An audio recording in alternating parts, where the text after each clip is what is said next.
gwe balumiriza okufeera abasuubuzi b'ebyuma by'emmwanyi za Kasesembabule ye Geoffrey Bale omutuuze w'e Kanoni mu disitulikiti y'e Rwengongono yatutte emmwanyi zaabwe ezibalirirwamu obukadde obuswamu 400 olwo n'abinnyika mu nsuwa. Ab'ebyuma nga bakulembeddwa Kasimu Ntanda bategeeza nti ssente ze bakozesa nneewole nga kati bali mu mabanja nga ne bbanka zoolekedde okutwala ebyuma byabwe. Ssente ezo tezaali naffe zaffe twewola mu bbanka ne tukola emirimu n'abantu ate mwalimu n'ez'abasuubuzi abalala bannange.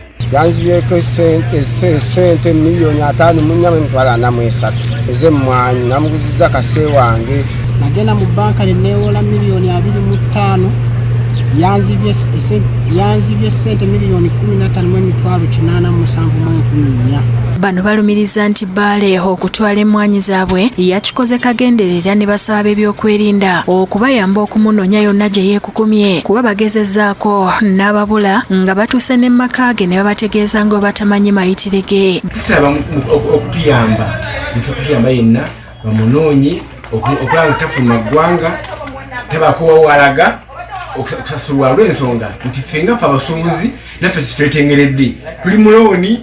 Gavumenti tusaba mutuyambe, poliisi, obwakabaka bwa Buganda bannange tubasaba mutudduukirire kuba omusajja yatutte ssente zaffe nnyingi. Balambuludde nti Bale yajja mu ngeri ya kiguumaaza nga yatandika sizoni ewedde nga bagulako emmwanyi n'abasasula oluvannyuma kyokka ku mulundi guno yabasitukidde mu lumu. Ne kati jjo mu kufundikira twagenze omunoonya okutuuka ewe nga tusangawo mmotoka n'essimu nga yabirekawo nga yabula. Nze yanzibako miliyoni 78 mu emitwalo 7,414.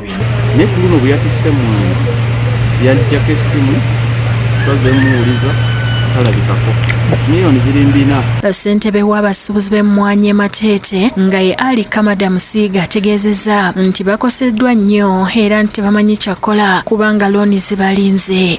Naye ssente ezo abaana abo bali bazijja mu bbanka ne bazeewola ne basingayo ebintu byabwe.